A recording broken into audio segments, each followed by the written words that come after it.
ଦେଖନ୍ତୁ ତଦନ୍ତ ତ ଚାଲିଛି। ବର୍ତ୍ତମାନ ପରିପ୍ରେକ୍ଷୀରେ ସଠିକ୍ ଭାବରେ କହିବା କିଛି ଠିକ୍ ହେବନି, କିନ୍ତୁ ପ୍ରାଥମିକ ସ୍ତରରେ ଯାହା ଜଣାପଡ଼ୁଛି, ଯାହା ମୁଁ ସିସିଟିଭି ପ୍ରାୟ ମୋର ଆଉ ଜିଲ୍ଲାପାଳଙ୍କର ପ୍ରାୟ ଆମେ 1 ଘଣ୍ଟାର ଉର୍ଦ୍ଧ୍ୱ ପ୍ରାୟ ତନେଇ କରି ଡିଟେଲ୍ ଦେଖିଲୁ। ମାନେ ପ୍ରାଥମିକ ସ୍ତରରେ ତ ଜଣାପଡ଼ୁଛି ବ୍ୟାଙ୍କିଂ କର୍ତ୍ତୃପକ୍ଷଙ୍କର ଅବହେଳା ହେଇଛି ଏବଂ ତାଙ୍କୁ ଫେରା ହେଇଛି। ଏବଂ ଯେହେତୁ ଏଠି ଅଡ଼ିଓ ଭର୍ସନଟା ନାହିଁ ସିସିଟିଭିରେ, ତେଣୁ କ'ଣ କଥାବାର୍ତ୍ତା ହେଲା ଏକ୍ଜାକ୍ଟଲି ଜଣାପଡ଼ୁନି। କିନ୍ତୁ ତାଙ୍କର ବଡି ଲାଙ୍ଗୁଏଜ ଯାହା ଆମେ ଦେଖୁଥିଲୁ, ଯାହା ସିସିଟିଭି ଜଣାପଡ଼ୁଛି, ସେ ବ୍ୟାଙ୍କରେ ପାଖାପାଖି ପ୍ରାୟ ଘଣ୍ଟାଏ ପାଖାପାଖି ରହିଛନ୍ତି। 11:26 ଆସିଲେ, 11:58 ଛାଡ଼ିଲେ। ତାରି ଭିତରେ ସେ 4 ଥର ଖଣ୍ଡେ ବ୍ୟାଙ୍କ ଭିତର ପାଖକୁ ଯା, କେସିଆର ପାଖକୁ ଯା, ବ୍ୟାଙ୍କ ମ୍ୟାନେଜର ପାଖକୁ ଯା, 2 ଥର ଯାଇଛନ୍ତି। ତେଣୁ ଜଣାପଡ଼ୁଛି ଯାହା ଲାଷ୍ଟକୁ ଯେଉଁ ସେ ବ୍ୟାଙ୍କ ମ୍ୟାନେଜର ଯେଉଁ ତାଙ୍କୁ ଫେରେଇଛନ୍ତି, ସେଥିପାଇଁ ସେ ମାନେ ଆଗ୍ରିଭ୍ଡ ହେଇକରି ଯାଇଛନ୍ତି। କିନ୍ତୁ ସେ କଥାବାର୍ତ୍ତାଟା କ'ଣ ହେଇଛି ଜଣାପଡ଼ୁନି। କିନ୍ତୁ ତାଙ୍କ ଜିତୁ ମୁଣ୍ଡାଙ୍କ ସାଙ୍ଗରେ ଆଉ ଜଣେ ଭଦ୍ର ବ୍ୟକ୍ତି ଦେଖାଉଛି ଯିଏ ତାଙ୍କ ପାଖରେ ପୁରାପୁରି ଅଛନ୍ତି।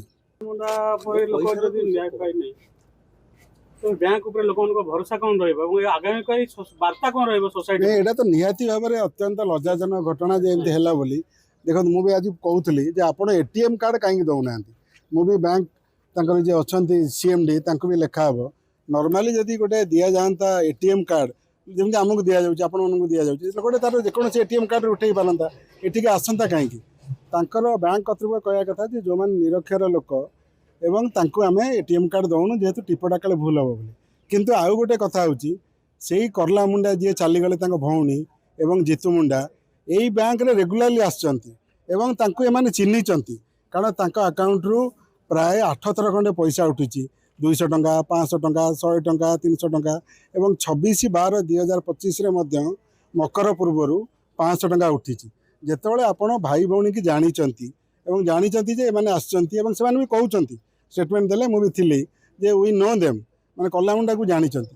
ତେଣୁ ଗୋଟେ ଲୋକଟେ ଯେତେବେଳେ 500-300 ଟଙ୍କା ଲେଖାଏଁ ଉଠେଇଛି, ହଠାତ୍ ଜଣେ ଆସୁଛି ଯେ 19,000 ଟଙ୍କା ଉଠେଇବ, କେଉଁଥିପାଇଁ କ'ଣ ହେଲା, ସେଇଠି ତ ଆମର ନିଶ୍ଚିତ ଭାବରେ ଆମର ବ୍ୟାଙ୍କିଂ ତରଫରୁ ଅବହେଳା ରହିଛି। ଏଇଟା ତ ନିଶ୍ଚିତ କଥା।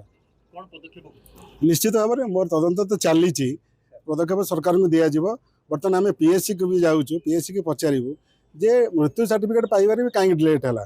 କାରଣ ଫେବୃଆରୀରେ ତାର ରେଜିଷ୍ଟର୍ଡ ହେଇଛି, ଫେବୃଆରୀ 26/26ରେ ଯେ ତାର ଡେଥ୍ ହେଇଗଲା ବୋଲି।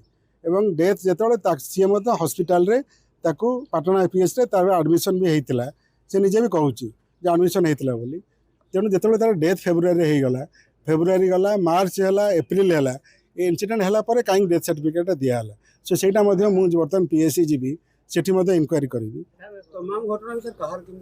ଶୁଣନ୍ତୁ, ଆମେ ଯେଉଁ ଆପଣ ଧାରଣା ଦେଉଛନ୍ତି ବା ଯେଉଁ ଯାହା ସାଧାରଣ ଭାବୁଛୁ, ଜିତୁ ମୁଣ୍ଡା ସ୍ପଷ୍ଟ ଭାବରେ କହୁଛନ୍ତି ଯେ ମୁଁ ଯାଇଛି। ତେଣୁ ଏମିତି ମାନେ ନୁହେଁ ଯେ ସେ ପାଠ ପଢ଼ିନି ବୋଲି ତାର ବ୍ୟାଙ୍କ ଉପରେ ଧାରଣା ନାହିଁ।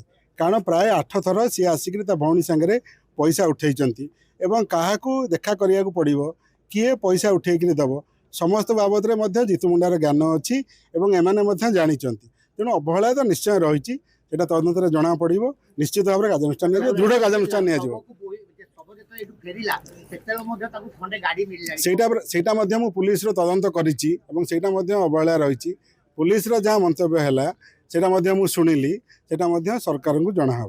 ସେଇଟା ନିହାତି ଭାବରେ ଖରାପ ଜିନିଷ ଯେ ଯେତେବେଳେ ଆମେ ଗୋଟେ ପୋଷ୍ଟମର୍ଟମ୍ ଧର ହେଉଛି ବା ଅଲଗା କିଛି ଡେଥ୍ ହେଇଗଲା, ସବୁବେଳେ ଆମ ପୁଲିସ ଗାଡ଼ିରେ ସେଇଟା ବୁହାଇକି ଆସେ, ହସ୍ପିଟାଲକୁ ନିଆ ହେଇଯାଏ। ଯେତେବେଳେ ଆମେ ଦେଖିଲୁଣି ଯେ ସେ ଲୋକଟା ନେଇକି ଆସିଛି ଏବଂ ଆମେ ଜାଣିଲୁଣି ଯେ ଆମ ସାମ୍ନାରେ ସେଇଟା ଅଛି ବୋଲି, ତେଣୁ ତାକୁ ତ ଗୋଟେ ଗାଡ଼ିରେ ଫୋନ୍ କରି ନିଆହେବାର ଥିଲା। ସେଇଟା ନିଶ୍ଚିତ ଭାବରେ ଭୁଲ ହେଇଛି। ସେଇଟା ତ ତାପରେ ତ ନିଶ୍ଚିତ ଭାବରେ ଇନକ୍ୱାରି ମୁଁ ତ ନିଜେ କରୁଛି, କାର୍ଯ୍ୟାନୁଷ୍ଠାନ ତ ନିଶ୍ଚିତ ନିଆଯିବ।